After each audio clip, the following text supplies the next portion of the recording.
식구 여러분 안녕하십니까? 안녕하십니까?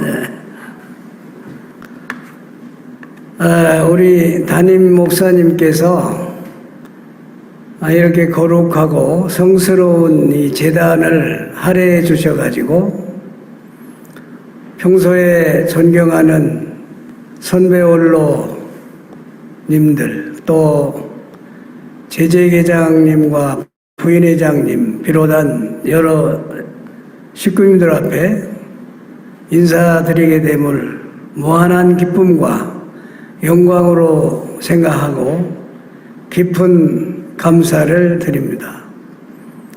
주재하시는 바와 같이 이곳에 그 흑석동 이 고장은 참 아버님께서 그야말로 천주복계에 원대한 그런 꿈을 품으시고 학창시절을 보내셨던 곳이기 때문에 어느 지역보다도 참 아버님의 참 사랑과 또 그 숨결과 그 흔적이 배어있는 것이 아닌가 이렇게 생각을 해보게 됩니다.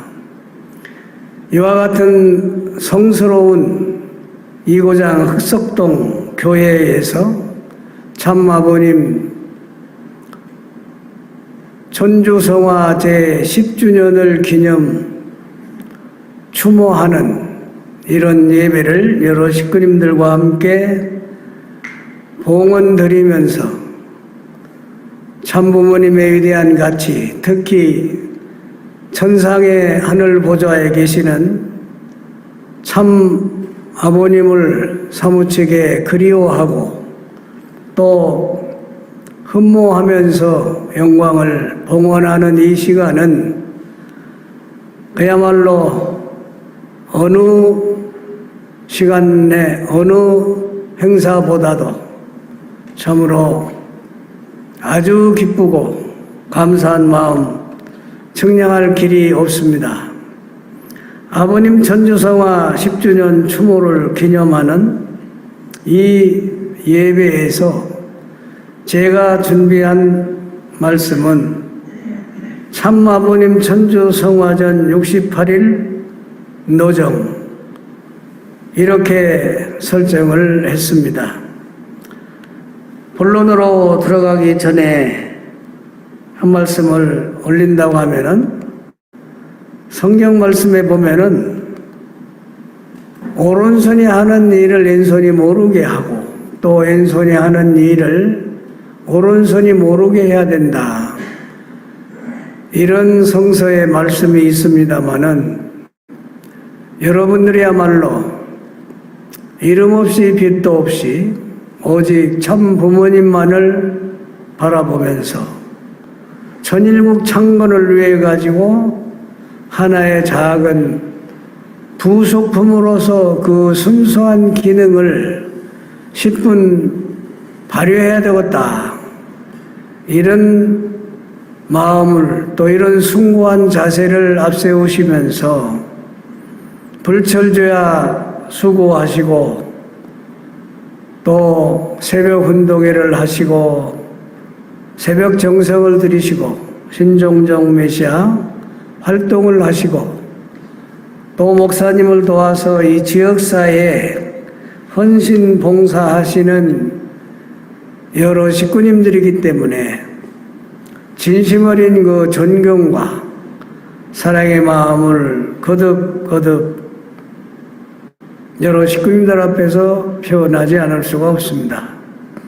섭리 첨단에서 수고하시는 여러분들이 계시기 때문에 교회가 존재하고 또 이렇게 아름답고 웅대한 건물도 완성을 시켜주시고 또 여러분들이 있기 때문에 우리의 교구라든지 지구도 존재하고 더 나아가서는 선교본부 또 우리의 지상섭리를 이끄시는 참 어머님도 편안하게 모실 수 있지 않는가 이런 걸 생각해 볼 때에 다시 한번 진심 어린 그 존경과 사랑의 마음을 여러 식구들 앞에 전해드리지 않을 수가 없습니다.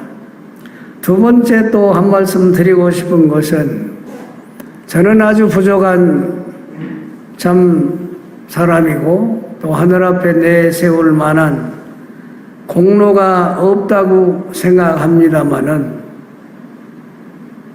단 하나 한동안 참 부모님을 직언해서 모시는 그런 영광을 누리면서 많은 것을 보고 많은 말씀을 들었고 또 많은 것을 느꼈기 때문에 이 시간 이제 본론을 통해서 말씀을 올리겠습니다마는 무엇보다도 제가 노래를 잘한다 이렇게 스스로 자평해 본 바는 없습니다마는 영광스럽게도 모시는 동안에 참 부모님께 노래로 송영을 봉헌해 드리면서 참 부모님을 모셨던 소중한 그런 경험을 가지고 있습니다. 특히 아버님 성화 직전에는 많은 노래를 들으신 가운데서도 울산 날이랑이다 하는 이 노래를 즐겨 부르셨고 또 애청을 하셨고 종국에는 이제 울산 날이랑을 성가에도 넣어 주셨습니다마는 이 울산 날이랑 노래를 많이 들으시고 아주 흐뭇해 하시고 기뻐하시고 또 행복해 하시고 때로는 덩실덩실 춤을 추면서 모여온 그 회중들과 함께 화동의 분위기를 연출하시곤 하셨던 것입니다. 그렇기 때문에 제가 울산아리랑 노래를 동영상으로 준비를 했습니다마는 오늘 흑석동교회 식구님 여러분 참아버님 전주성화 10주년을 기념하고 추모하는 이 예배에서 선상의 아버님을 다시 한번 경외하고 또 진심으로 흠모하는 마음과 함께 제3시에 준엄하게 내려주신 말씀을 상기하면서 한번 경청해 주셨으면 고맙겠습니다. 온물을 품에 안고 사랑 찾는 무룡사나 산딸기 모르다래 따다주던 그 손길 앵두 같은 내 입술에 그 이름 새겨놓고 앵두 다 먹을 때 제 집에 한 그릇 뭐라니나 하나씩 집었나. 떠난 사람아 둘이서 거닐던 대화강변에 대나무 숲들은 그대로 있네. 어느 곳에 정을 두고 나를 버렸나. 버렸어. 나를 잊었나. 돌아온다 그 약속에 내 청춘이 꽃다운 문청계 미남자가 늙어서 할아버지 집행내 뒷동산 찾아가겠다 그 말 아니야. 지들이 그러더니 여자가 뭐 있어서 오시려나.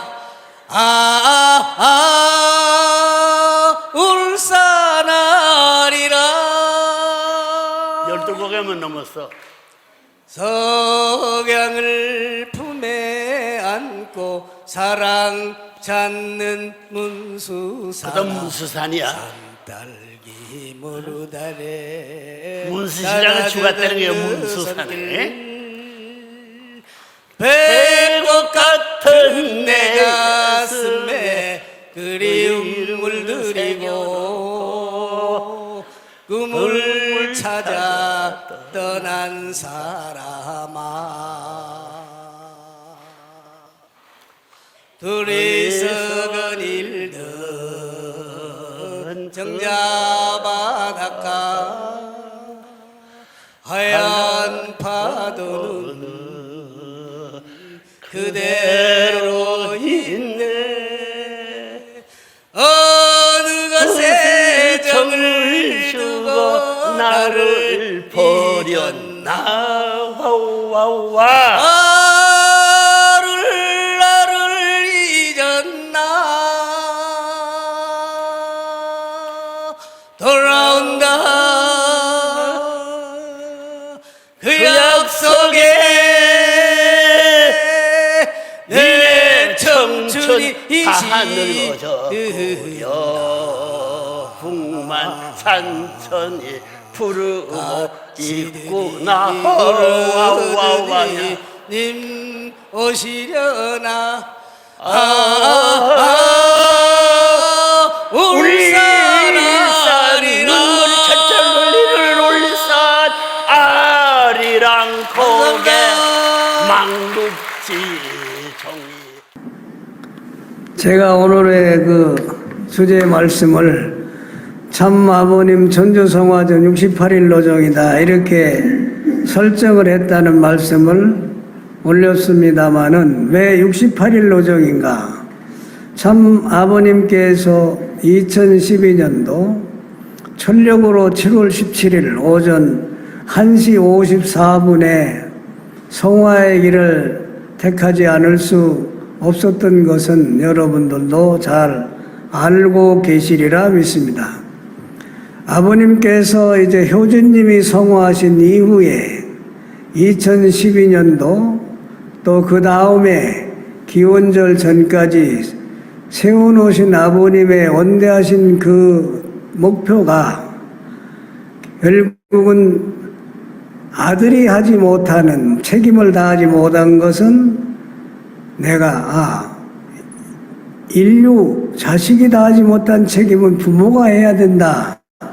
한 번은 이제 그런 말씀을 해 주시고 아버님은 그때에서부터 틈이 나실 적마다 미국의 서부 네바다주 라스베거스 도성을 왕래하시면서 척박한 라스베가스의 도성을 개척을 하시기 시작을 하셨던 것입니다. 그래서 참 부모님께서는 라스베거스를 아주 자주 다니셨어요. 2010년도에는 10번을 왕래하셨고 2011년도에는 8번을 왕래하셨습니다. 아버님이 성화하시던 2012년에는 4번을 왕래하셨는데요.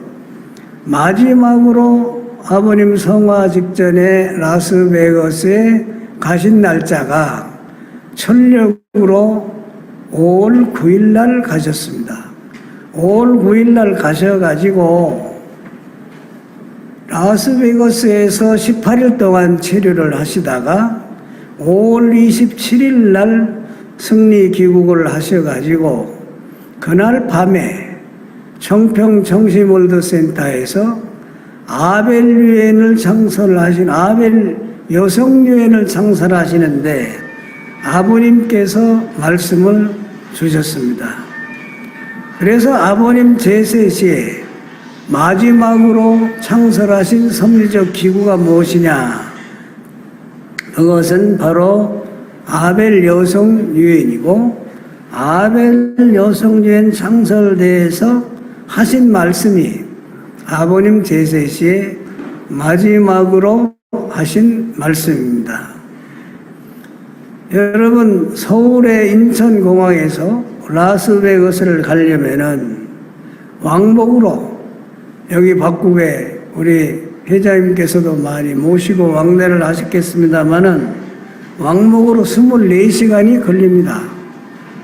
가는 데만 해도 12시간, 오는 데만 해도 12시간. 그런데 그때 아버님의 그 춘추는 90고령이 되셨죠. 그럼에도 불구하고 아버님께서는 라스베가스를 이웃집 왕래하시듯이 왕래를 하신 아버님, 부모님이셨던 것입니다. 그래서 이제 마지막으로 가셔서 라스베가스에서 18일을 계시면서 어떤 업적을 남기셨는가, 이 내용을 간략하게 말씀을 드리겠는데요. 우선 그렇게 먼 거리를 왕래하시기 때문에 아버님을 담당했던 주치의가 한 번은 이런 얘기를 했습니다. 연세가 90이 넘으시면은 그야말로 동서를 횡단하는 그런 여행은 안 하는 것이 좋습니다. 만약에 여행을 원하신다면은 3년에 한 번쯤 가시는 것은 이해할 수가 있지만은 그렇게 자주 왕래하신다는 것은 건강이 아주 해롭습니다. 심지어 이런 말씀을 주치의가 하셨던 때도 있습니다. 또 어머님께서도 늘 하시는 말씀이, 아버님은 본래 건장하게 태어나셔서 100세는 훨씬 넘게 사실 수가 있으셨다. 그런데 아버님은 당신의 성취를 너무나 혹사시켰기 때문에 그것이 일찍 성공하시게 된 하나의 요인도 됐다. 이런 말씀을 하시면서 눈시울을 붉히시던 때가 많았던 것입니다.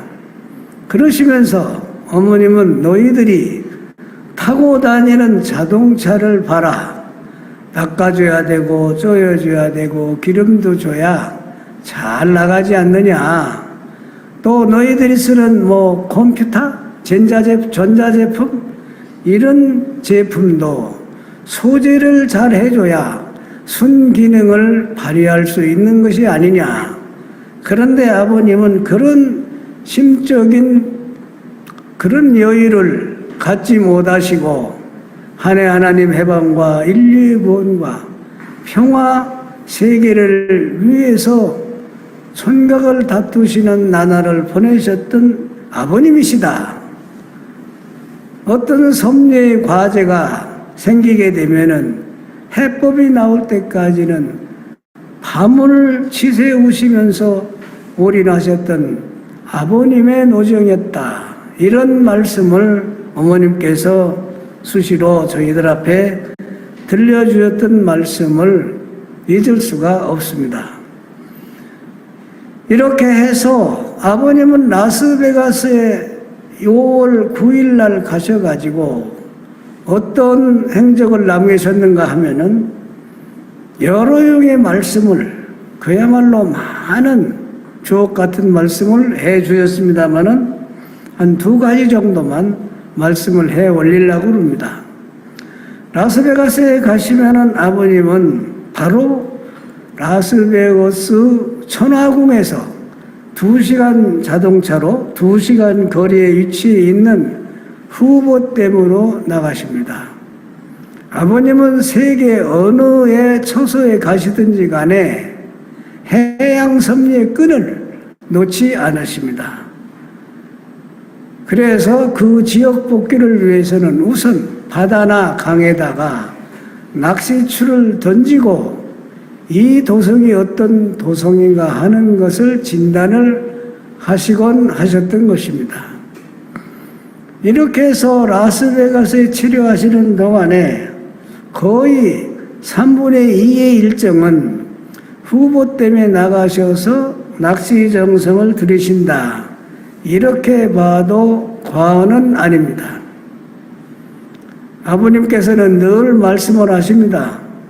사람도 물속에서 나왔다. 물을 싫어하는 개인이나 민족은 궁핍하게 살아갈 수밖에 없다. 바다를 사랑해야 되고 바다를 지배해야 세계를 지배한다. 앞으로의 삶의 터전은 바다뿐이고 그렇기 때문에 개척할 분야는 바다밖에 없다. 늘 이런 말씀을 아버님 하셨거든요. 그러시면서 바다에 나가셨는데요. 그때는 2012년은 윤달이 낀 달이기 때문에 5월 9일이라고 하면은 양력으로 6월 말이나 7월 초가 되지 않습니까? 그러니까 그야말로 가마솥도의 찜통더위입니다. 그리고 미국의 서부 네바다주 사막에서 불어오는 열풍은 그야말로 더 뜨거워요. 그럼에도 불구하고 아버님은 후보 때문에 나가시기를 원하십니다. 예수님도 갈릴리 바다를 바다라고 칭하셨지 않습니까? 그런 것처럼 아버님께서도 후보 댐을 바다라 칭하시고 그곳에 가셔서 해양 섭리의 끈을 놓지 않으시면서 앞으로 해양 섭리를 우리가 해양 섭리를 꽃 피워서 인류 공영에 이바지하려면은 누군가가 눈물의 발자국을 남겨놔야 된다. 이런 말씀을 하시면서 바다에 나가시곤 하셨습니다. 그런 모시고 다니는 수행원들은 얼마나 마음이 안타깝습니까? 왜냐하면 너무나 덥기 때문에 섭씨 41도 이상이니까요. 얼마나 덥겠습니까? 그렇지 않습니까? 그래서 한 번은 아버님을 모시고 다니는 수행원들이 조심스럽게 아버님께 건의를 한번 드렸어요. 아버님 이렇게 더운 혹서에는 후보 때문에 안 나가셨으면 좋겠습니다. 아버님의 성체가 염려가 됩니다. 걱정이 됩니다. 그렇지 않습니까? 얼마나 모시고 다니는 저희들은 마음이 초조하고 긴장이 되겠습니까? 그러니까 아버님께서는 우리들을 물끄러미 바라보시면서 하시는 말씀이 내가 누워서 쉬고 또 잠을 자면 얼마나 좋겠냐만 나는 그럴 수 없는 사연을 품고 살아가는 사람이다. 이런 말씀을 하세요. 그러시면서 지금 세계 식구들이 여기만 바라보고 있다. 지금 세계 식구들이 여기를 위해서 부모님을 위해서 기도하고 정성 들이고 있다. 하나님도 제일 무서워하는 것이 무엇이냐면은 인간의 정성이다. 인간의 정성 앞에는 하나님도 머리를 떨구신다. 이런 말씀을 아버님께서 들려주시더라고요. 그러시면서 연려하시는 말씀이 나는 고생으로 이 길을 출발했기 때문에 고생으로 마감하려고 한다. 내가 편안할 생각은 꿈에도 생각해 보지 않았다. 고생을 하다가 이 지구성을 떠난 사람이라고 역사는 기록해야 된다. 이런 말씀을 아버님이 하실 때에 혹서에는 낚시정성 나가지 마십시오 이렇게 진언을 드렸던 저희들이 얼마나 송구스럽고 부끄럽고 아주 면구스러웠던지 그때 그 순간을 잊을 수가 없습니다. 이러시면서 이제 후보 때문에 나가서 낚시정성을 드리지 않습니까? 그런데요, 아버님은 낚시줄을 던져 놓으시고 틈만 있고 시간만 주어지면은 선상의 소수의 제자들 앞에 다가오셔서 주옥 같은 말씀을 폭포수처럼 쏟아 부어 주십니다.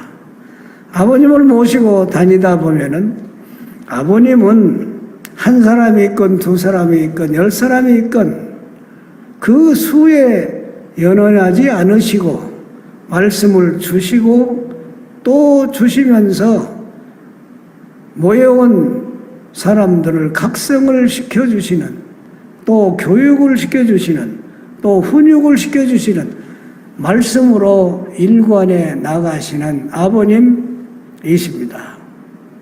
그러시면서 특별히 하시는 말씀이 정성에 대한 말씀을 많이 하시면서 우리가 하나님의 그 성업을 성취해 드리기 위해서는 정성을 많이 들여야 된다.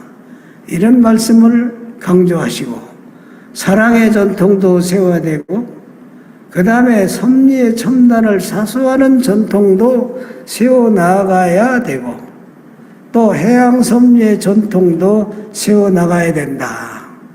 이런 말씀을 많이 해 주셨고요.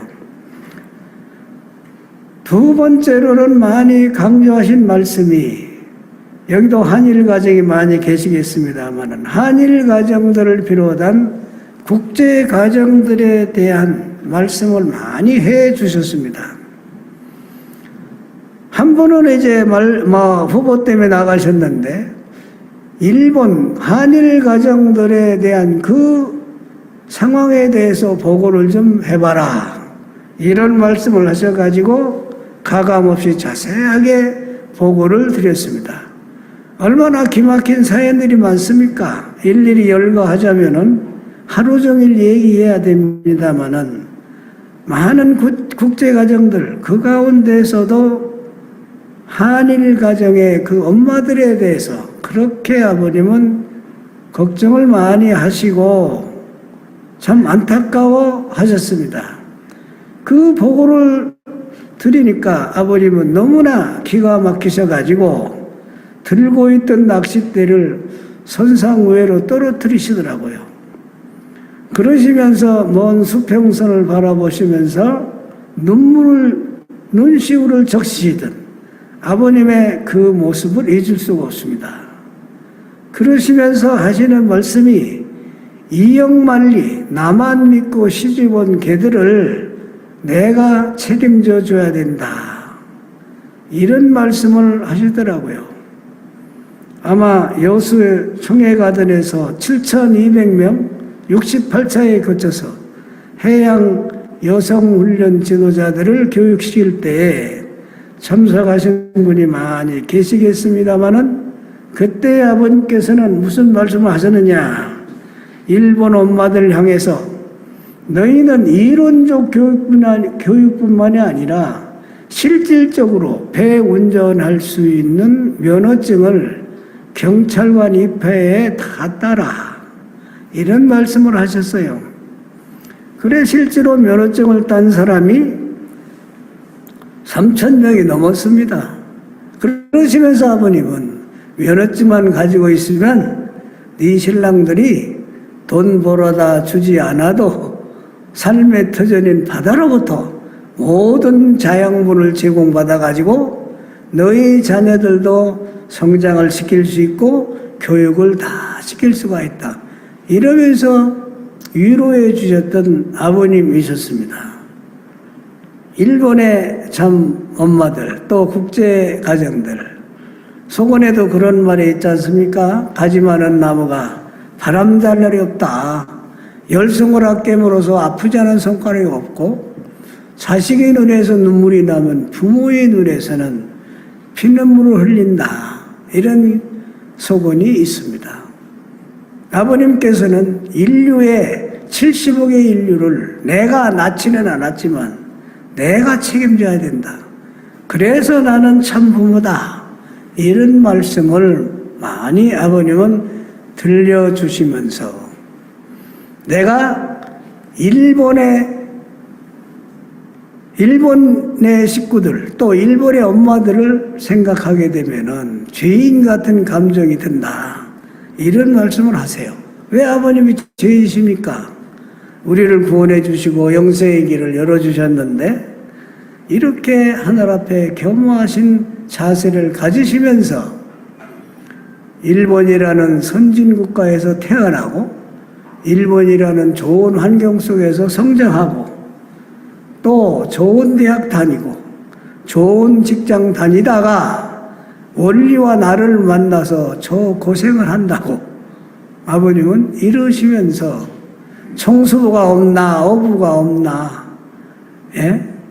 그야말로 농부가 없나 이러시면서 혀를 차시면서 그렇게 안타까워하셨던 아버님의 모습이었던 것입니다. 이런 걸 우리가 생각해 보면은 여기도 한일 가정, 그의 국제 가정 많이 계시겠습니다만은 잘 살아라고 축복해 줬으니까 우리는 지상생활에서 잘 사시다가 영원한 세계로 입적을 해야 되는 것입니다. 그래야 천상에 가신 아버님의 그 근심을 덜어드리고 안심시켜드리는 길이 아닌가. 그러니까 우리는 부부와 자녀들과 하나 되어서 행복하게 살아가야만 되지 않는가. 이러시면서 아주 일본 식구님들에 대한 이야기를 아버님은 많이 해 주시면서 안타까워해 주셨던 것입니다. 두 번째로 제가 말씀을 올리고 싶은 것은 2012년도 5월 12일 날 정오 12시에 삼성병원에서 엄덕문 선생이라는 분이 돌아가셨어요. 그런데 이 엄덕문 선생은 누구냐? 아버님의 와세대 대학교 동창생입니다. 그리고 아주 유일하면서도 자별한 친구 아니십니까? 이분이 6.25 때 아버님과 부산에서 조우를 하잖아요.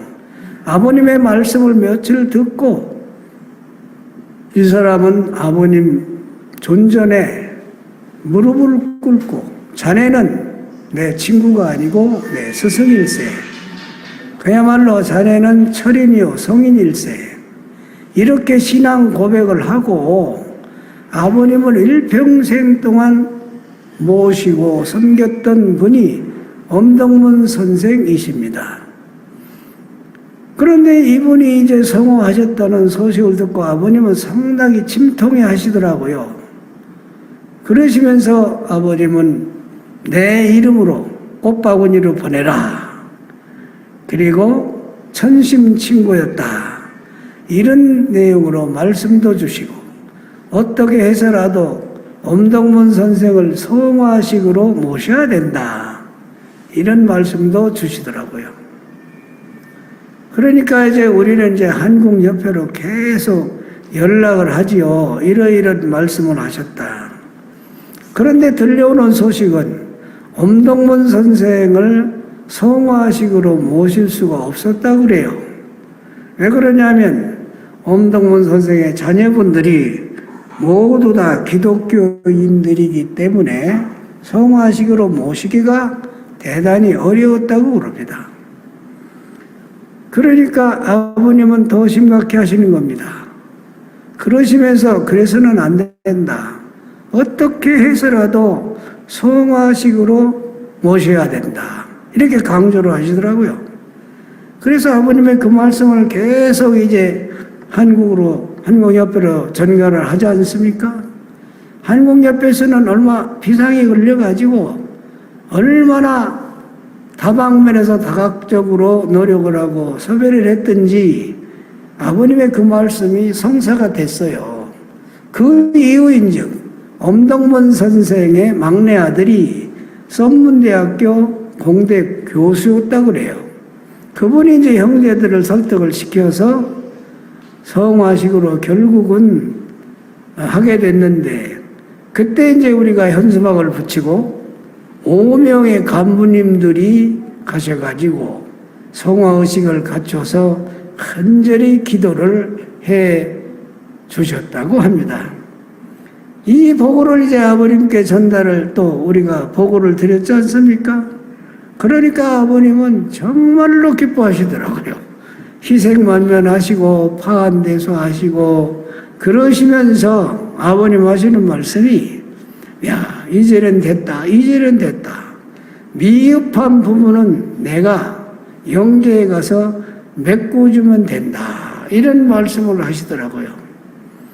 여러분 요한복음 15장 13절에 보면은 사람이 친구를 위해서 자기 목숨을 버리면은 그거보다도 유익한 게 없다. 이런 말씀을 여러분 기억을 하실 것입니다. 이렇게 아버님은 성서 말씀을 중시하시고 마지막 천성문을 향하시는 엄덕문 선생을 위해서 애틋한 사랑을 보내주시고 밝혀주시고 응원해 주시는 아버님이셨습니다. 그것뿐만이 아니라 천화궁에서 라스베가스 천화궁에서 2일 동안 엄동문 선생을 위해서 철야 기도를 해주시고 2일 동안은 2012년도 5월 16일과 5월 17일에는 천화궁에 가셔가지고 낚시정성을 들이시면서 철야를 하시면서 밤새도록 엄동문 선생과 얽힌 해고담을 들려주셨고 휘영청 밝은 달이 비춰오면은 달아달아 밝은 달아 이태백이 놀던 달아 저기저기 저 달 속에 그런 어떤 하나의 전래 동요가 있지 않습니까? 그런 노래를 합창하자 이런 말씀을 하시면서 또 그 노래를 부르시면서 시름을 달래시고 친구와의 이별을 아쉬워하는 아버님의 그런 모습을 볼 수가 있었던 것입니다. 나는 이 엄동문 선생님이 성화 연계해가지고 몇 가지 교훈을 받은 게 있는데요. 하나는 뭐냐 하면 성화의식이 중요하다는 것은 우리가 이미 알고 있지 않습니까? 그런데 아버님께서 이렇게 강조하신 걸 보고 제3 성화의식이 정말로 중요한 의식이고 하는 것을 절감을 하게 되었던 것입니다. 우리가 참부모님을 모시면서 참부모님으로부터 우리가 받은 축복이 크게 대별을 하면은 저는 세 가지라고 보거든요. 하나는 혈통적인 축복이고 혈통전환의 축복이고 두 번째는 신종종 메시아의 축복이고 세 번째는 성화 축복입니다. 축복받은 우리는 성화식으로 가야 된다. 그 축복과 성화는 양대 산맥과 똑같이 그야말로 마음과 몸처럼 분리할라야 분리할 수 없는 불가분의 일체관계다. 이런 맥락에서 생각하시면서 성화의식이 중요함을 우리가 절감을 해야 되겠습니다. 제가 하나의 이제 참 말씀을 올린다면 제가 세계 순회자로서 세계적으로 많은 교회를 순회했지 않습니까?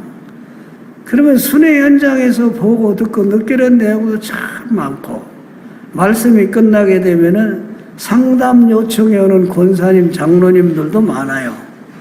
그 상담 내용의 두 가지 포인트는 하나는 2세, 3세들 축복 문제. 이걸 가지고 상당히 걱정하시고 눈물을 보이시고 괴로워하시고 두 번째는 성화 문제입니다. 가정이 복귀가 된 집안은 별 문제가 아니에요. 왜? 성화하시게 되면 성화의식으로 잘 목사님 중심하고 모셔드리니까 뭘 걱정하겠습니까? 그런데 생각보다요, 가정 복귀되지 않은 집이 많아서 부모의 신앙 다르고 큰아들 신앙 다르고 작은아들 신앙 다르고 큰며느리 신앙 다르고 작은 며느리 신앙 다르고 이러다 보니까 가정에서부터 이 어떤 종교 통일 또 종교적인 편파성 이런 것 때문에 말이죠. 상당히 어려움을 겪고 있는 원로 식구들이 많습니다. 내가 저 자식 저 며느리 믿고 있다가 내가 죽은 다음에는 제사밥 한 그릇도 못 얻어먹겠다. 이렇게 개탈하는 분들이 참 많아요. 그럴 적에는 이제 제가 그럴 경우에 직면한다면 반드시 유서라도 써놓고 가십시오. 성화의식이 이렇게 중요한 것입니다. 그래서요, 여기에 보면은요, 유서를 한번 써놓고 간 분이 있는데요. 이분이 누구냐면, 이분이 유갑종 국회의원이신 분인데, 이분이 이제 유서를 딱 써놓으셨지 않습니까? 그래서, 이분이 누구냐면 저 세계일보 사장도 했던 유종관 회장님의 형님이십니다. 형님. 이분은 감옥살이도 8년이나 했어요. 군사정권에 항거하다가 감옥 생활을 할 때 문익환 목사라든지 김동길 교수라든지 이런 분하고 같이 감옥 생활을 했다고 그럽니다. 그래서 그 수감 생활을 할 때 이제 유정관 회장님이 원리 강론을 넣어줬어요. 그러니까 이제 뭡니까? 교도소 안에서 이제 독파를 하시지 않았겠습니까? 그러니까 이제 뭐 한가한 시간들이 주어지면 이제 신학 논쟁이 막 벌어지고 하면은 단연압도했다. 이런 말씀을 이분이 직접 우리 앞에 들려주기도 하고 그랬던 분입니다. 그래서 이분이 출감한 이후에 아버님이 이런 소식을 듣고 동병상련이라고 얼마나 아버님이 그 심정을 헤아리겠습니까? 아버님도 옥중 생활을 6번이나 해보셨으니까 많이 사랑해 주셨어요. 세계일보 부사장도 시키시고 또 국회의원 모임의 회장도 시켜주시고 등등 여러 유형의 책임도 주시면서 농도 짙은 사랑을 아버님께서 베풀어 주셨습니다. 그러니까 아버님의 말씀, 멀리의 그 말씀을 잊지 못하고 아버님이 유서에 대한 말씀을 하시니까 그 말씀을 그대로 실행한 겁니다. 한 번은요, 아버님 말씀 따라서 황선조 협회장님이 전국을 순회하면서 성화에 대한 교육을 시켰습니다. 그래도 유서를 써놓고 간 사람은 흔치 않았거든요. 그런데 이분은 유서를 딱 써놓고 갔습니다. 보세요. 본인 유갑종은 문선명 총재님을 나의 구세주, 나의 메시아, 나의 재림주, 나의 참부모로 모시고 살 것을 결의하며 어둠을 밝히는 세상에 비친 구세주로 받들어 모시고 살다가 내가 영계에 가게 되면 통일교 의식인 성호 의식을 갖춰주기 바란다.